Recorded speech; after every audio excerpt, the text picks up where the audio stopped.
Assalamualaikum warahmatullahi wabarakatuh. Innal hamdalillah nahmaduhu wa nasta'inuhu wa nastaghfiruh wa na'udzu billahi min shururi anfusina wa min sayyiati a'malina.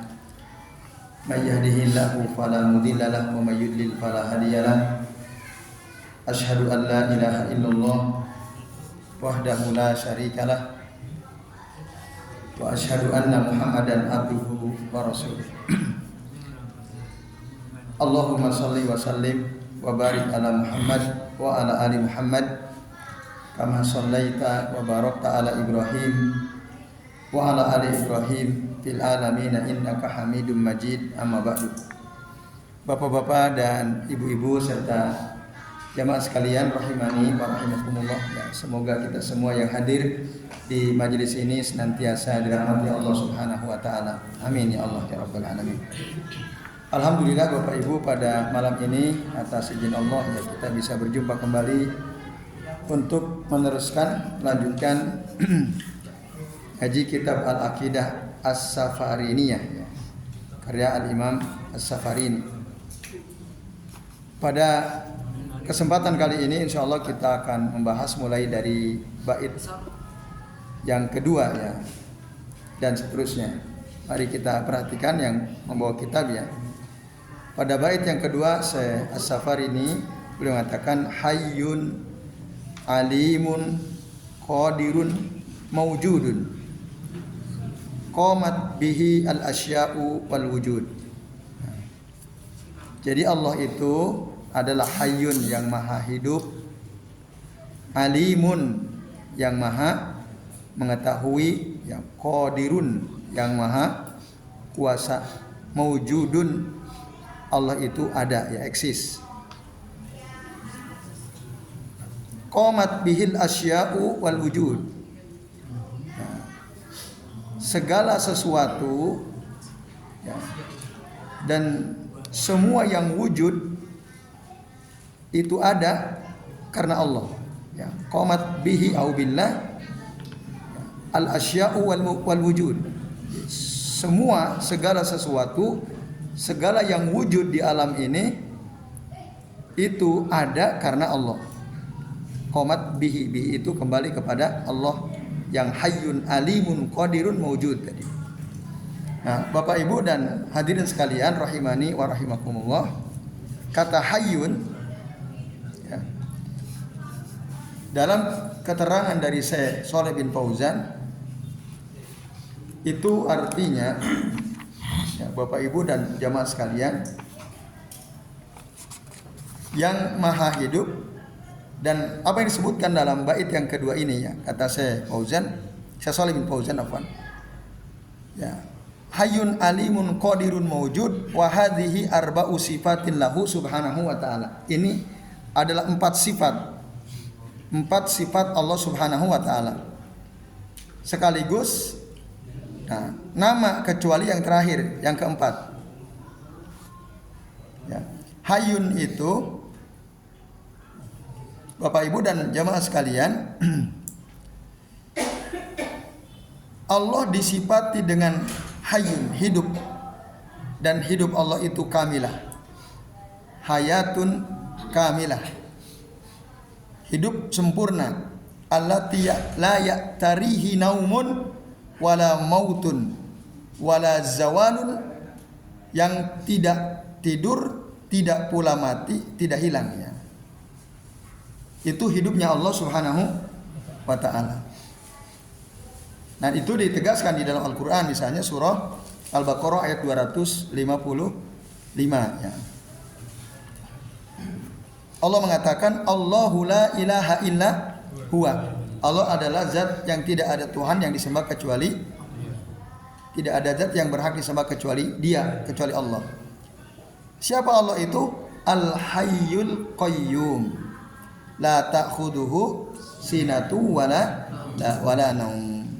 Yaitu zat yang maha hidup, yang maha berdiri sendiri, yang tidak ya terkena ngantuk, sinnah itu naumun khufif ya, wala naum, dan tidak pula tidur. Nah, ini menunjukkan ayat ini bahwa Allah itu hidup, Allah tidak tidur, Allah juga tidak ngantuk. Tidur adalah kekurangan. Bahkan ya, kenapa? Li'anna an-naum naqsun. Tidur itu kekurangan. Wa mautun. Tidur itu juga sekaligus kematian. Tidur itu kekurangan juga sekaligus kematian. Kenapa? Kok bisa tidur disebut kematian? Jadi an-naum wafatun. Itu berdasarkan ayat 60 dari surah Al-An'am. Allah Ta'ala mengatakan wa huwal ladzi yatawaffakum bil laili wa ya'lamu ma jarahtum bin nahar. Dialah Allah yang mewafatkan kalian di malam hari.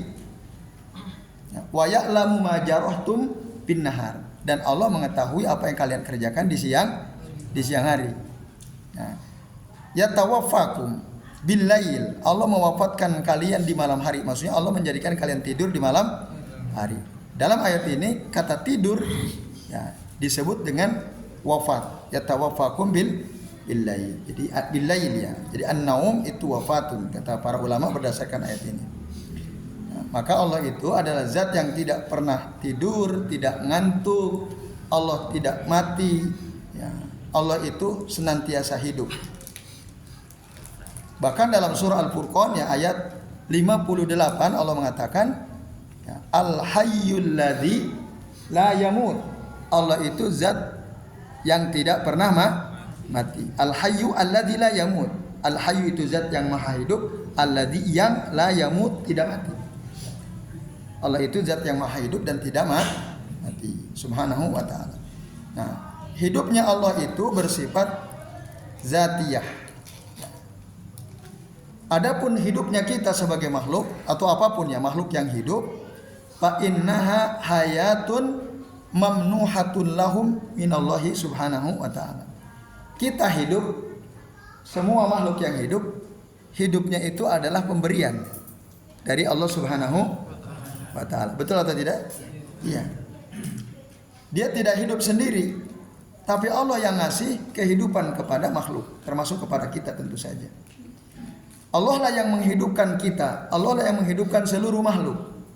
Allah lah yang memberikan kepada mereka kehidupan. Dan Allah pula yang kelak nanti pada saatnya akan mengambil hidup dari kita, dari setiap makhluknya. Nah, tinggal saatnya kita yang tidak tahu. Maka kita diajarkan Nabi untuk ketika ziarah kubur salamnya gimana? Assalamualaikum. Atau assalamu ala ahli diyari minal mu'minina wal mu'minat wal muslimin wal muslimat inna insyaallah bikum lahikun. Inna sesungguhnya kami insyaallah bikum lahikun. Insyaallah bikum lahikun. Artinya apa? Jika Allah menghendaki pada waktunya kami akan nyusul kalian. Jadi insya Allah di situ maksudnya waktu yang Allah kehendaki kita mati itu kapan? Allah yang berkehendak. Nah ini menunjukkan bahwa kehidupan ini pemberian Allah dan Allah bisa mengambil kehidupan dari kita kapan saja yang Allah kehendaki. Nah beda dengan kehidupan Allah. Hidupnya Allah itu hayatun kamilatun, hayatun abadiyatun, la bidayatalaha wala nihayatalah. Kehidupan yang sempurna, kehidupan abadi, tidak ada awal, tidak ada akhir. Wala naqsa fiha, tidak ada kekurangan. Makanya Allah sebut Al-Hayyu.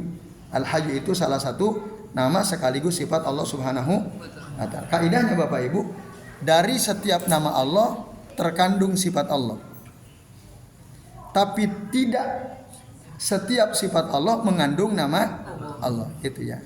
Kalau ada nama Allah, oh di situ ada kandungan sifat juga. Nah, ini Allah itu Hayyun yang maha hidup, itu namanya, sekaligus Allah itu memiliki sifat hayat, hidup, gitu ya. Itu yang pertama. Alim. Nah, ini juga min asma'ihi subhanahu wa ta'ala. Al-alim, yang maha mengetahui. Itu. Jadi Allah itu ya'lamu kulla syai'in, mengetahui segala sesuatu, ya'lamu ma kana wa ma yakun wa ma lam yakun. Allah tahu apa yang sudah terjadi, Allah tahu ya apa yang sedang terjadi, Allah tahu apa yang belum terjadi. Lau kana kaifa yakun. Bagaimana kejadian itu terjadi, Allah tahu persis ya. Sesuatu yang belum terjadi Allah tahu. Bagaimana nanti kejadiannya, Allah juga tahu. Itu ada orang misalnya salah satu hambanya ditakdirkan wafat pada tahun 2024 bulan Januari. Tahu siapa yang akan meninggal di tahun ini. Bagaimana cara meninggalnya, Allah udah ngerti semua. Nah itu. Maka Bapak sekalian, di dalam Al-Quran surah Ali Imran ayat 5 Allah Ta'ala mengatakan, la yakhfa alaihi syai'un fil ardi wala fis sama.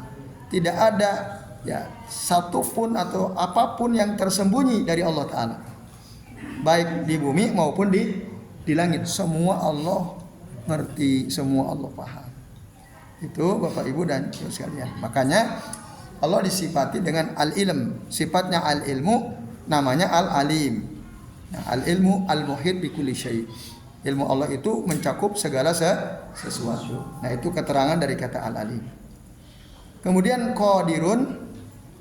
Nah, ini sifat Allah. Namanya apa? Qadir. Maka ada ayat yang berbunyi wallahu ala kulli syai'in qadir. Allah itu maha kuasa atas segala sesuatu. Jadi qadir ismun min asma'illahi ta'ala. Bukan sesuatu qadir. Qadir itu artinya maha kuasa. Ala kulli syai' baru atas segala sesuatu. Qadir itu artinya maha kuasa. Qadir itu nama Allah. Qadir. Maka kalau ada orang dinamakan Abdul Qadir, hamba zat yang maha kuasa, boleh. Nah, ini Bapak Ibu dan sekalian. Nah, itu ya. Bapak Ibu dan jamaah sekalian rahimani wa rahimakumullah. Nah, kemudian maujud. Nah, di dalam kitab yang Bapak Ibu miliki ya, karya Syekh Abu Muhammad Ashraf bin Abdul Maksud. Ya, di situ diterangkan maujud, kata beliau nih ya, di halaman 38 ya. Ya, maujud itu yugni anhu qauluhu hayyun. Kata maujud itu sebenarnya tidak dibutuhkan ketika sudah disebut kata hayyun. Karena apa? Li'annal hayy maujud. Karena hidup, sesuatu yang hidup itu pasti ada, pasti eksis gitu. Wa kalimatu maujud laisat minas sifatil kamilah. Dan kata maujud itu bukan sifat sempurna. Kata maujud ada itu bukanlah sifat sempurna. Bukan sifat sempurna. Kenapa? Li'annal mawjud qad yakunu naqisan wa qad yakunu kamilan. Karena sesuatu yang ada itu kadang-kadang dia ya memiliki kekurangan, kadang-kadang dia juga sempurna kadang-kadang. Betul atau tidak Bapak Ibu? Sesuatu yang mawjud, yang ada, kita aja ya misalnya. Ada di antara manusia itu pada saat tertentu dia sempurna. Nah, misal kita kadang sering nonton debat capres cawapres kan gitu, ya kan? Nah, nanti kita lihat nih siapa di antara calon yang paling sempurna orasinya kan gitu. Oh si fulan kan itu kita nilai kan. Nah, ada saat di mana seseorang itu dia karena mungkin persiapannya matang, referensinya banyak, timnya oke, ketika orasi, oh nampak lebih sempurna daripada yang lain pada satu kesempatan. Tapi di kesempatan lain bisa jadi dia kurang gitu. Oh pada debat sesi pertama bagus, sangat mantap gitu ya orasinya. Oh pada debat kedua misalnya, oh malah jelek kan misalnya, kurang dan seterusnya. Nah itu begitulah sesuatu yang wujud gitu. Ada kalanya sempurna, ada kalanya berkurang. Nah, jadi maka dengan demikian ya, ini kata saya Abu Muhammad Ashraf bin Abdul Maksud, dengan demikian kata maujud itu bukanlah sifat sempurna. Bukan sifat sempurna. Gitu. Lah kok Imam As-Safari ini menisbatkan kata ini kepada Allah Ta'ala? Itu pertanyaan. Padahal kata maujud itu bukan sifat sempurna. Nah, Bapak Ibu dan jamaah sekalian rahimani wa rahimakumullah. Beliau katakan, ya, saya Muhammad Ashraf bin Abdul Maksud, ya, lakin ya, yu'tazaru anil muallif. Tapi penulis kitab ini yaitu saya Al-Imam As-Safari ini diberi uzur. Annahu atabiha min babi al-khabar. Beliau menyebutkan kata maujud itu hanya sekedar khobar. La min babi at-tasmiyah, bukan dalam rangka untuk memberi nama Allah Subhanahu wa taala. Nah, kalau babnya tentang khobar itu ausa, lebih luas. Boleh. Dan apabila kita ditanya Allah ada atau tidak, jawabannya apa? Ya ada, ya itu udah jelas. Allah maujud. Itu. Tapi jangan sampai kita menamakan Allah dengan nama tersebut ya. Ini Bapak Ibu dan sekalian. Nah, maka kata saya Muhammad Ashraf ya, wa yasihu an nukhbiru anillahi ta'ala bi annahu maujud. Kita boleh saja, sah-sah saja mengabarkan bahwa Allah itu adalah sesuatu yang ada. Walakin la nusammihi bidzalik. Tapi kita tidak menamai Allah dengan nama tersebut. Enggak boleh kita bilang salah satu di antara nama Allah itu maujud. Itu enggak boleh. Nah, ini Bapak sama dalam konteks yang lain, di antara sifat Allah itu berbicara. Allah berbicara. Allah bisa bicara atau tidak? Bisa. Buktinya ayat Al-Quran itu kalam Allah. Tapi bolehkah kita lalu menamakan Allah itu mutakallim? Tidak. Nah, sama seperti kita tidak boleh menamakan Allah dengan nama maujud. Ya, itu Bapak Ibu dan jamaah sekalian rahimani wa rahimakumullah. Karena apa? Nah, karena sesuatu yang bisa bicara itu, ya, orang yang berbicara itu laisa sifah madah ala kulli hal. Bukanlah sifat yang terpuji dalam setiap keadaan. Betul nggak? Sesuatu yang bisa bicara itu tidak selalu terpuji dalam setiap keadaan. Betul. Ada kala orang ngomong jelek omongannya, kasar omongannya, apakah terpuji? Kan tidak. Tapi ada kalanya baik ketika dia bertasbih, mengucapkan kalimat-kalimat thayyibah, itu mamduh. Nah, makanya kita tidak boleh menamai Allah dengan nama mutakallim. Nah, ini Bapak Ibu dan Ibu sekalian. Nah, baik. Kemudian Bapak-bapak dan Ibu-ibu serta sekalian, ya, tadi maujud ya. Kalau keterangan dari Syekh Shalih bin Fauzan ya, tidak diragukan lagi la syakka fi hadza annahu subhanahu wa ta'ala maujud. Tidak diragukan bahwa Allah Subhanahu wa taala itu sesuatu yang ada. Apa dalil kalau Allah itu ada? Ya hadhil makhluqat. Semua makhluk yang kita lihat itu menunjukkan apa? Adanya Allah. Ada kita, ya ada bangunan, ada sawah, ada pohon dan seterusnya. Itu bukti bahwa Allah itu maujud. Karena apa?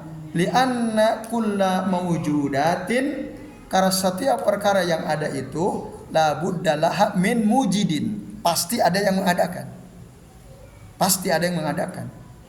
Sebelumnya enggak ada, lalu Allah adakan, maka jadilah ada. Pasti ada yang mengadakan. Ya. Makhluk artinya apa?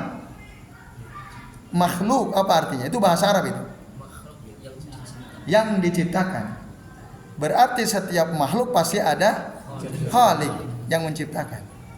Nah, maka wal makhluk la budda lahu min khaliqin, bahwa siapa? Bahwa subhanahu wa ta'ala. Nah, Allah itu mawujud wujudan daiman wa abada. Lakin, nah tapi laisa min asma'ihi al-mawjud. Tapi mawjud itu bukanlah nama Allah Subhanahu wa taala. Tapi kalau untuk diinformasikan bahwa Allah itu mawjud boleh, tapi jangan menamakan Allah dengan nama tersebut. Dan Allah itu wajibul wujud. Wajibul wujud. Wajib adanya. Gitu. Nah, ini Bapak Ibu dan jamaah sekalian rahimani wa rahimakumullah.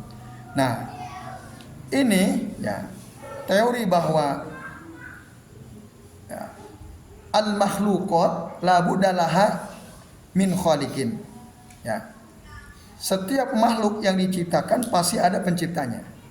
Nah, ini kata Syekh Shalih bin Fauzan, raddun ala at-tabi'iyyin al-mulahidah alladziina la yu'minuna biwujudihi subhanahu wa ta'ala. Ya, ini adalah bantahan bagi kaum-kaum ya at-tabi'in itu kaum naturalis ya, naturalisme kira-kira. Ya seperti Darwin itu ya. Yang manusia katanya dari kera dan seterusnya. Bermetamorfosa gitu ya. Berevolusi ya. Nah, evolusi. Ini bantahan. Enggak begitu ya. Enggak ada secara natural, tapi ada yang mengadakan. Gitu. Ada Allah yang mengadakan yang tadinya tidak ada menjadi ada gitu. Nah, ini Bapak Ibu, maka kita tidak boleh menisbatkan sesuatu yang ada itu secara itu dia ada secara natural, ada begitu saja, nggak bisa. La budalaha min mujidin, pasti ada yang ada zat yang mengadakan. Nah, dalam Al-Qur'an surah At-Tur ayat 35-36 ya, Allah Subhanahu wa taala berfirman, am khuliqu min ghairi syai'in am humul khaliqun. Apakah mereka itu khuliqu diciptakan min ghairi syai' bukan dari sesuatu, am humul khaliqun atau apakah mereka yang menciptakan? Nah, jadi orang-orang yang tidak percaya gitu ya. Mereka ini diciptakan min ghairi syai' bukan dari sesuatu atau mereka yang menciptakan. Am atau khalaqu as-samawati wal ardu, atau apakah mereka yang menciptakan 7 lapis langit dan bumi? Balhum la balla yukinun. Nah, sesungguhnya ya mereka itu tidak yakin ya dengan apa yang ada dalam Al-Qur'an yang disampaikan oleh Rasul sallallahu alaihi wasallam. Nah, jadi mereka itu kalau mereka tidak diciptakan dari sesuatu, berarti mereka itu diciptakan dari sesuatu. Kalau mereka tidak menciptakan, mereka berarti diciptakan. Jika mereka bukan yang menciptakan langit dan bumi, ya berarti mereka diciptakan. Nah, ini. Jadi hadhil mawjudat ya, semua yang ada ini lam tujad nafsuha. Dia tidak ada dengan sendirinya. Ya, lam tujad nafsaha wa innama aujadahal khaliqu subhanahu wa ta'ala. Akan tetapi adanya itu karena diadakan oleh Allah zat yang maha suci dan maha tinggi ya, subhanahu wa ta'ala. Nah, ini Bapak Ibu dan jamaah sekalian. Nah, kemudian lanjutan dari syair yang kedua, nazum yang kedua apa? Qamat bihil asya'u wal wujud. Nah, segala sesuatu, segala yang wujud, yang eksis itu ada karena Allah, bi qudratihi wa masyiatihi. Karena kekuasaan Allah, karena kehendak Allah, maka segala sesuatu menjadi ada. Makanya Allah itu fahuwal qaimu bi nafsihi al-muqimu li ghairihi. Allah itu yang berdiri sendiri dan yang mengadakan selain Allah.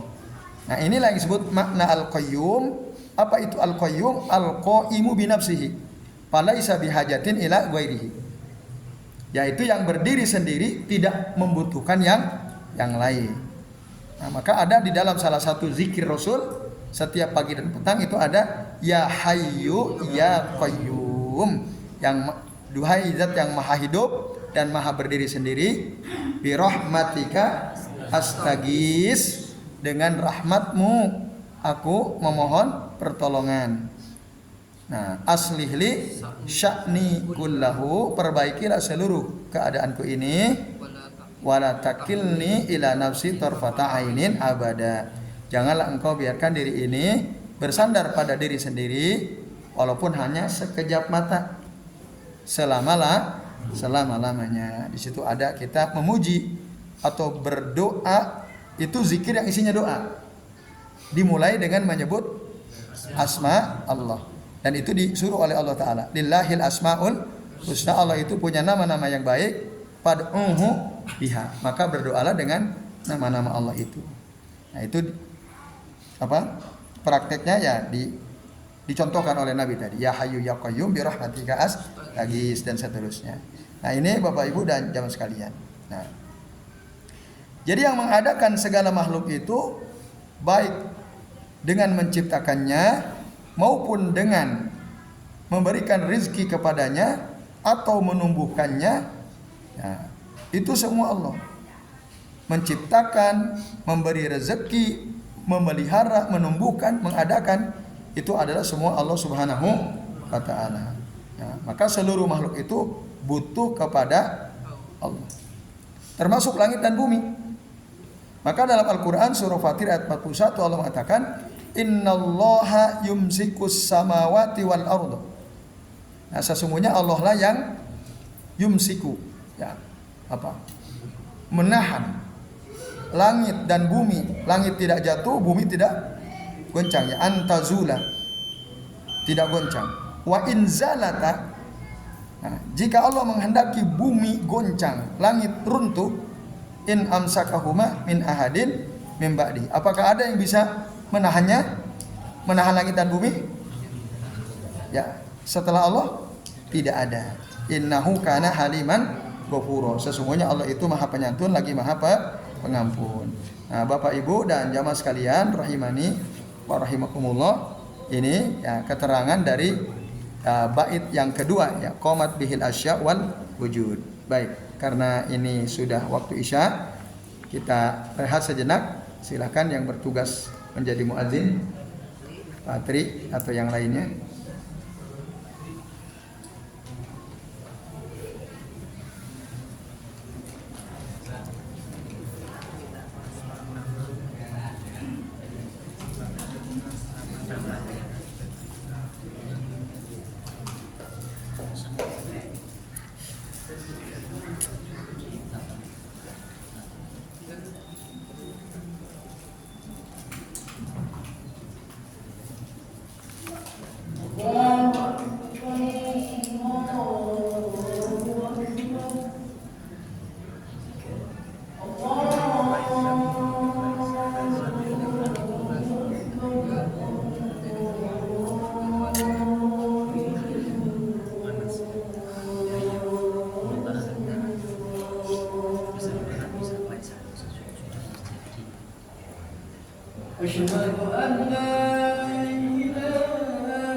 حي على الصلاة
Allah.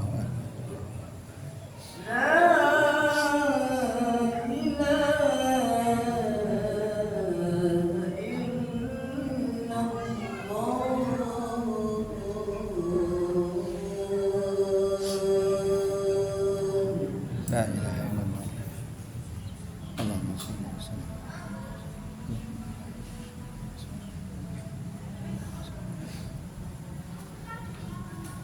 Alhamdulillah Bapak Ibu, kita sudah memasuki waktu Isya. Baik, kami lanjutkan sedikit ya supaya menuntaskan bait setelahnya.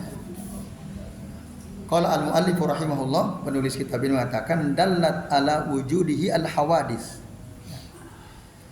Semua yang baru, al-hawadis itu jamak dari kata al-hadis, al-hawadis ya. Ada sesuatu yang baru.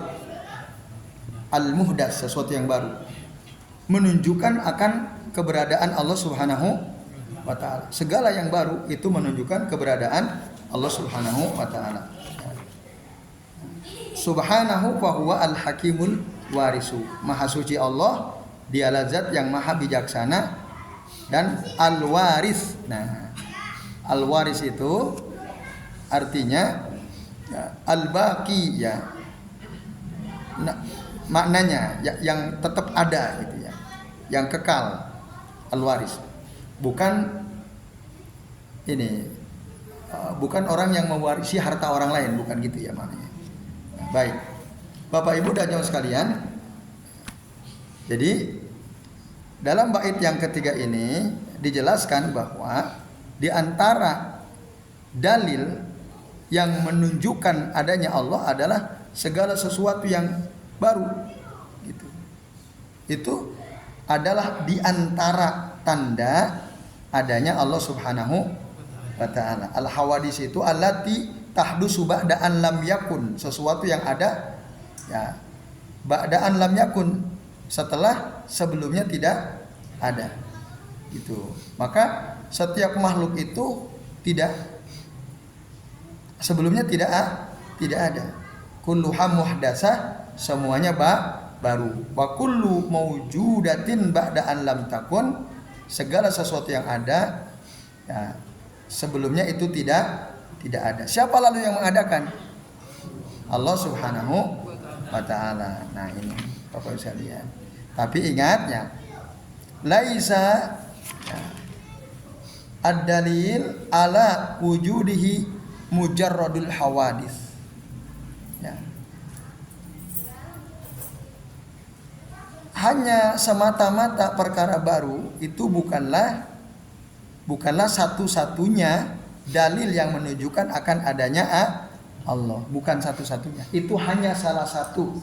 Ada yang baru-baru itu, yang dulunya nggak ada menjadi ada, itu salah satu saja, bukan satu-satunya dalil. Karena banyak dalil-dalil lain yang menunjukkan adanya Allah Subhanahu wa taala. Itu bisa lihat. Kemudian ya, Subhanahu, maha suci Allah. Fahuwal hakimul waris. Dialah Allah zat yang maha bijaksana. Nah, Al-Hakim itu ismun min asma'illahi ta'ala, merupakan salah satu nama dari nama-nama Allah Subhanahu wa ta'ala. Apa sifat yang terkandung dalam kata Al-Hakim, dalam nama Al-Hakim, yaitu hikmah. Artinya apa? Bahwa segala sesuatu yang dilakukan oleh Allah Ta'ala, semua perbuatan Allah Ta'ala itu ada hikmahnya pasti. Nah, artinya Bapak Ibu, apapun yang terjadi pada kita, suka atau tidak, membahagiakan atau menyedihkan, pasti ada hikmah. Nah, kalau kita udah ngerti tentang ini, ketika kita tertimpa sesuatu yang menyedihkan, kita tidak akan sedih-sedih banget. Nah, ketika menimpa sesuatu yang membahagiakan, tidak akan berlebihan bahagianya. Karena kita selalu sadar, nah ini adalah kehendak Allah, ini adalah atas izin Allah, dan pasti ada hikmah di balik ini kan gitu. Di balik semua peristiwa yang kita alami atau yang menimpa diri kita, dan itu bukan kezaliman. Itu bukan kezaliman dari Allah. Apapun yang terjadi, nah, itu pasti ada hikmahnya. Kadang-kadang kita cepat tahu hikmahnya, kadang-kadang udah lama baru tahu. Awalnya mungkin gak bisa nerima, tapi lama-lama, oh iya ya Allah, alhamdulillah. Ternyata dengan adanya peristiwa yang saya alami begini toh. Nah, kadang-kadang seperti itu. Nah, tapi yang pasti semua perbuatan Allah kepada para hambanya atau di seluruh alam ini mengandung hikmah. Makanya Allah itu disebut Al-Hakim. Nah, dalam Al-Quran surah Al-Mulk kalau mengatakan dalam surah Al-Mulk ayat 3, ma tara fi khalqir rahmani min tafawut. Nah, kamu tidak akan melihat dalam penciptaan Allah Ta'ala, zat yang Maha Rahman itu ada apa? Sesuatu yang tidak seimbang. Semua seimbang dalam semua ciptaan Allah Subhanahu wa Ta'ala. Termasuk segala peristiwa itu ciptaan Allah Ta'ala. Maka semua kita mendapatkan ya pasti ada hikmahnya, dan apa yang Allah ciptakan itu ya pas gitu, sesuai dengan porsinya. Kullu syai'in fi maudhi'ihi. Ya, segala sesuatu ada pada tempatnya. Nah, yang terakhir al-waris. Apa itu al-waris? Yakni al-baqi ba'da pana'il makhlukin. Itu maknanya al-waris yang dimaksud di sini. Yaitu Allah itu yang kekal setelah semua makhluk binasa, hilang. Apa itu al-waris? Alladzi tu'awwalu ilaihi al-amlak ba'da pana'i al-mulak. Adalah sesuatu yang dikembalikan kepadanya ya al-amlak. Amlak itu apa? Semua yang dimiliki dari pemiliknya. Kita punya apa? Nah, nanti pada akhirnya kita akan binasa, dan semua apa yang kita punya akan kembali kepada Allah. Nah, itulah kenapa Allah disebut al-waris. Nah, waris itu ismun min asma'illahi ta'ala, salah satu nama Allah Subhanahu wa ta'ala. Nah, dalam Al-Qur'an surah Maryam ayat 40 Allah mengatakan, inna nahnu narisul arda wa man 'alaiha wa ilaina yurja'un. Sesungguhnya kami ini yang mewarisi bumi dan seluruh apa yang ada di dalamnya atau di atasnya, dan kepada kamilah semua akan dikembalikan. Maka pamin asma'illahi ta'ala al-waris. Di antara nama-nama Allah Ta'ala adalah al-waris. Tapi dikatakan walaisal waris alladhi yatamallakul asya ba'da ashabiha mislu al-mawaris wal faraid. Yang disebut al-waris di sini bukanlah orang yang atau sesuatu yang memiliki sesuatu setelah sesuatu itu pemilik pertamanya tidak ada. Kalau warisan kita ini disebut ahli waris, baru bisa mewarisi kapan? Setelah bapak ibu kita tidak ada kan? Nah, itu. Nah, bukan hanya sebatas itu ya. Kalau Allah seluruhnya.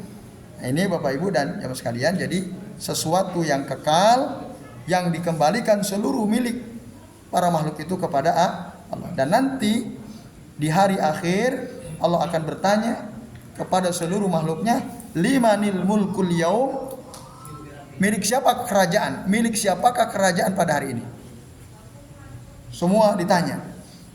Para raja, para penguasa ya, dibangkitkan, dikumpulkan di padang mahsyar, lalu Allah tanya, limanil mulku al-yaum. Nah, hari ini kerajaan milik siapa? Enggak ada yang bisa jawab. Termasuk Pak Jokowi. Semua tidak akan ada yang bisa. Oh, saya rajanya, nggak bisa. Fir'aun aja lah misalnya, yang sangat luar biasa kedurhakaannya, itu nggak bisa. Nah, itu siapapun.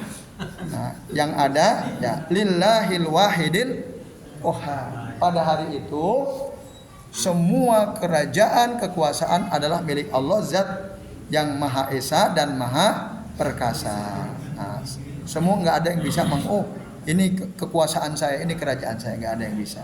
Jadi ini Bapak Ibu dan jemaah sekalian ya, bait yang ketiga, nazom yang ketiga yang menjelaskan tentang ya keterangan siapakah Allah itu. Apa di antara sifat-sifatnya?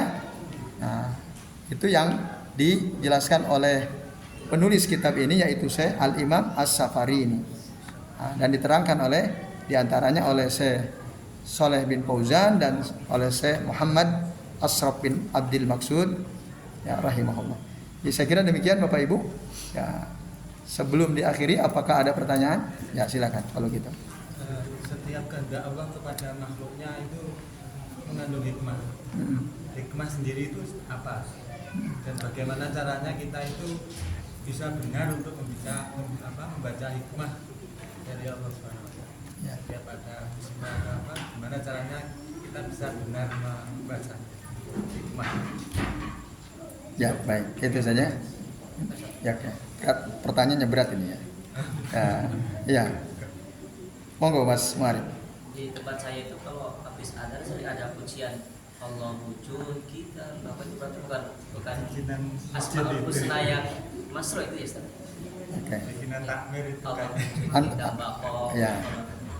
Itu nama Allah atau bukan gitu ya? Ya. Kemudian yang kedua, seandainya dalam sebuah kompetisi atau pemilihan ada yang tercurangi gitu loh, katakanlah pemilihan presiden lah, harusnya salah satu paslon itu menang tapi tercurangi dengan paslon yang lain, apakah berarti kita harus legowo saja karena nanti ada hikmahnya itu atau gimana gitu? Ya. Baik, ini juga pertanyaannya rumit ini ya. Baik, pertama hikmah itu apa? Hikmah itu ya, artinya bijak, kebijakan. Hikmah itu apa bijak? Pas ya. Maka para ulama mengartikan hikmah itu apa? Wadu'a syai' fi maudhi'i. Meletakkan sesuatu pas pada tempatnya. Pas gitu. Itu hikmah. Jadi apapun yang terjadi pada kita itu memang pas, memang harusnya begitu. Pas. Udah pas banget udah. Enggak salah, enggak keliru. Misalnya ada orang tabrakan ya pas emang. Iya, pas. Itu enggak akan keliru, Allah enggak akan keliru. Tidak zalim ya? Tidak zalim. Tidak ada kezaliman. Memang pas gitu. Nah, makanya kita itu kalau tahu ilmu hikmah ini kan ada sering disebut ilmu hikmah gitu ya. Maksudnya kita paham gitu Allah itu hakim. Segala perbuatannya pasti penuh dengan hikmah, bijaksana. Enggak mungkin Allah zalim sewenang-wenang, enggak mungkin. Apapun tadi kejadiannya. Nah, itu kalau kita. Nah, jadi sesuatu yang pas diletakkan pada tempatnya. Lalu bagaimana cara membaca supaya kita tidak keliru? Ini hikmahnya apa? Nah, apa ada yang salah membaca hikmah? Ada ya. Cirinya gampang. Kalau dia benar pasti akibatnya positif. Pasti akibatnya positif untuk diri dia. Dan juga bisa jadi kepada yang lain ya, sikap dia kepada yang lain. Itu berarti cara dia membaca peristiwa itu benar. Misalnya ada kejadian, ya katakanlah tadi ya nyambung dengan pertanyaan tuh. Kejadian orang berkompetisi, kemudian di antara para pesaing itu ada yang curang. Nah, lalu kemudian yang dicurangi kalah kan? Kalah. Lalu juri tetap mengatakan si A menang. Ya, yang curang menang. Juri dan keputusan juri tidak bisa diganggu gugat kan begitu. Kalau mau diganggu gugat silakan. Harus ke ada lembaga apa minanya MK misalnya. Ternyata kalah juga misalnya. Nah, ya sudah. Nah, itu pasti ada hikmahnya. Pasti ada hikmahnya. Yang dicurangi kalah, yang curang dimenangkan, dan keputusan juri yang curang menang. Dan keputusan juri tidak bisa diganggu gugat gitu kan. Yang dicurangi kalau dia benar membaca hikmah pasti positif gitu. Dia akan legowo dan positif. Dampaknya positif untuk diri dia. Gitu. Cirinya gitu. Tapi harus legowo ya, harus ikhlas. Ya kalau keputusan juri A ya harus ikhlas kan gitu. Kalau dia misalnya nggak terima, ngamuk-ngamuk, yang dicurangi ngamuk-ngamuk, kan menimbulkan dampak negatif kan untuk banyak orang. Nah kalau begitu dia berarti tidak bisa membaca hikmah gitu ya. Nah, jadi kalau orang zalim Allah senang atau tidak? Akan ada balasannya nggak bagi orang yang zalim? Innallaha la yuhibbuz zalimin. Sesungguhnya Allah tidak senang sama orang yang zalim. Pasti nanti kuasa Allah akan, tidak mungkin Allah mendiamkan kezaliman orang yang zalim. Pasti akan kelihatan nanti. Nah itu. Jadi udah begitu saja. Nah, maka kalau kita akhirnya bersikap positif, yang kita lakukan positif, berarti kita bisa membaca hikmah itu dengan benar. Gitu. Nah, itu cirinya gitu. Allah a'lam bishawab yang kami pahami. Nah, kemudian membaca tadi puji-pujian wujud idam baqo mukhalafatul lil hawadisi qiyamuhu bi nafsihi. Itu namanya apa? Disebut apa namanya itu? Nah, disebut 20 sifat Allah kan? 20 sifat. Ada dalam kitab Umul Barohin di antaranya. Nah, Bapak Ibu dan sekalian, sifat itu bukan nama. Sifat itu bukan nama. Berarti boleh atau tidak? Nah, boleh. Yang penting jangan kita sebut itu nama. Bukan Asmaul Husna. Itu bukan Asmaul Husna. Wujud kidambako. Tapi yang jadi masalah adalah pada saat sebagian orang membatasi bahwa sifat Allah itu ada 20. Itu yang jadi masalah. Kalau nama Allah ada 99, ada dalilnya enggak? Ada. Dalam hadis, lillahi tis'atun wa tis'una isman. Tapi kalau sifat, ada enggak keterangan dalam Al-Qur'an atau dalam hadis Nabi bahwa sifat Allah itu ada 20? Ada enggak? Tidak ada. Maka enggak boleh kita membatasi sesuatu tanpa ilmu. Nah, itu masalahnya di situ. Ya, kalau wujud kidam bako mukhalafatul lil hawadisi secara makna ya benar begitu. Apalagi ini kalau hanya untuk sekedar khobar kan, enggak ada masalah. Tapi jangan disebut sebagai nama, yaitu. Kemudian yang terakhir tadi curang gitu ya. Itu gimana berkompetisi curang? Ya sebisa mungkin kecurangan itu, kemungkaran itu diingkari, ya kan? Kan ada prosedur. Nah, misalnya ada lomba cerdas cermat lah misalnya. Ada kecurangan. Ada nggak prosedurnya? Ada tentu saja kan. Oh kalau merasa dicurangi harus begini, harus begini, harus begini. Maka ikutilah prosedur yang sudah disepakati itu. Nah, sebagai apa? Bukti bahwa kita mengingkari kemungkaran. Jangan diem gitu. Ada jelas-jelas ada banyak bukti kemungkaran di sana sini, kecurangan di sana sini. Apa udahlah kita ngalah saja? Pasti ada hikmahnya. Kan gitu ya. Ya tentu yang pertama diingkari dulu kecurangan itu karena ini sebuah kemungkaran. Tapi caranya harus sesuai prosedur tentu saja. Nah, jangan di luar prosedur yang sudah disepakati kan gitu. Nah, itu ditempuh. Setelah prosedur yang disepakati ditempuh ternyata masih tetap tidak bisa, kecurangannya dianggap tidak ada, ya sudah. Tinggal tawakal Allah. Usaha sudah lakukan, ya pasti ada hikmah gitu. Nah, itu tadi udah prosedur dilakukan, kecurangan kita ingkari tapi lewat prosedur yang sah gitu ya, yang disepakati. Terus setelah itu serahkan sepenuhnya, tawakal sama Allah. Ternyata akhirnya yang curang itu menang. Itu ya ketika dia diangkat jadi pemenang misalnya dalam satu lomba, itu atas izin dan kehendak Allah atau tidak? Setelah pada akhirnya dialah pemenangnya, dianggap pemenang. Iya kan?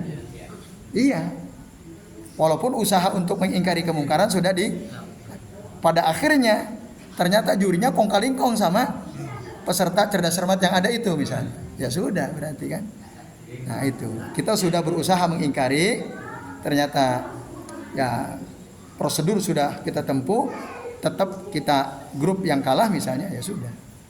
Gitu. Kembalikan kepada Allah Subhanahu wa taala. Tapi kecurangan, kemungkaran harus diingkari. Kalau bisa ya dengan tangan, kalau nggak bisa ya dengan lisan kan gitu. Nah, ya itu yang kami pahami ya. Artinya ya tidak diam juga melihat kemungkaran harus diingkari. Dalilnya jelas saya kira ya. Man ra'a minkum mungkaran falyughayyirhu biyadihi fa illam yastati fa bilisanihi fa illam yastati fa biqalbihi wa dzalika adaful iman. Yaitu wallahu a'lam bishawab. Ustaz, dicurangi tadi Ustaz diskit itu berbahalah itu bagaimana? Hakim yang mendolimi dan tak dunake gitu. Apa mubahalah itu? Apa mubahalah? Sumpah berdasarkan. Nah, mubahalah itu apa? Saling melaknat ya, untuk membuktikan siapa yang benar. Gitu. Nah, boleh nggak itu dilakukan mubahalah misalnya? Dalam syariat Islam boleh. Misal si A mengklaim saya yang benar, si B mengklaim enggak yang benar saya. Masing-masing punya bukti. Nah, terus karena ini menyangkut perkara besar misalnya, kalau dulu Rasul menyangkut perkara agama ya.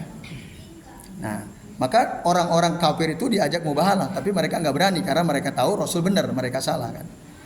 Nah, jika misalnya terjadi dalam kehidupan kita sehari-hari ada dua kelompok gitu, yang satu merasa benar, yang satu juga merasa benar, dan ini menyangkut kepentingan banyak orang misalnya, lalu dituduh kamu nggak benar, oh enggak, yang nggak benar kamu dan seterusnya. Ayo kita mubahalah misalnya. Nah, apalagi khususnya menyangkut masalah agama ya terutama. Itu kehormatan agama seseorang misalnya tercederai gitu ya, dituduh, difitnah dan seterusnya, padahal tidak. Nah, itu bisa saja dia melakukan mubahalah. Nah, tapi dalam konteks yang ditanyakan Mas Muarif mungkin kurang inilah. Untuk bermubahalah gitu ya. Kalian curang, enggak, yang curang kalian, ayo kita mubahalah gitu ya. Nah, kan akibatnya ngeri karena ya, akibatnya ngeri. Jadi nanti diri dan anak keturunan nanti yang kena kan. Sebaiknya itu tidak perlu dilakukan dalam konteks yang ditanyakan tadi ya. Itu yang kami pahami. Ya. Tapi tadi kemungkaran tetap harus diingkari. Ya, baik Bapak Ibu dan sekalian, sementara ini mari kita akhiri dengan membaca doa kafaratul majlis. Subhanakallahumma wa bihamdika asyhadu an la ilaha illa anta astaghfiruka wa atubu ilaik. Wa sallallahu ala Muhammadin wa ala alihi wa sahbihi wa baraka wa sallama alaihi ajmain. Billahi taufiq wal hidayah. Wassalamualaikum warahmatullahi wabarakatuh.